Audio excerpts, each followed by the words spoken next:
నమస్కారం NSTV news కి స్వాగతం. నా పేరు సంధ్య. ఇక వార్తల్లోని ముఖ్యాంశాలను ఇప్పుడు చూద్దాం.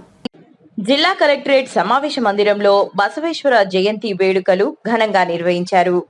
అదనపు కలెక్టర్లు వెంకటేశ్వర్లు, కిషోర్ కుమార్ పాల్గొని బసవేశ్వర చిత్రపటానికి పూలమాలలు వేసి నివాళులర్పించారు.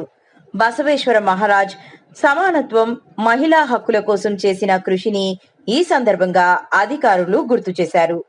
ఈ కార్యక్రమంలో జిల్లా బీసీ మైనారిటీ సంక్షేమ అధికారులు శ్రీనివాస్, మోహన్ సింగ్, పలువురు సంఘాల నాయకులు, వివిధ శాఖల అధికారులు, సిబ్బంది తదితరులు పాల్గొన్నారు.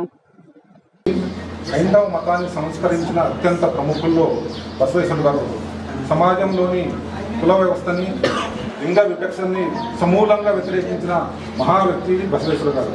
తను స్థాపించిన అనుభవ మండపం అనేది ఇప్పుడు మనకున్న పార్లమెంట్ తరహాలో ఉంటుంది.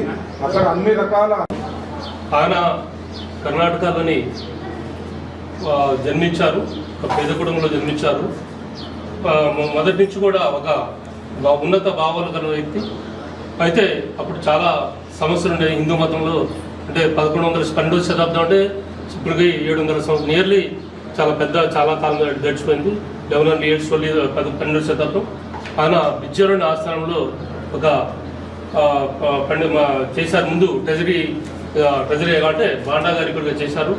తర్వాత ఆయన యొక్క ప్రైమ్ మినిస్టర్గా పదవి పొంది మంచి అడ్మినిస్ట్రేటర్గా పేర్కొన్నాడు. అంటే మొదటి నుంచి కూడా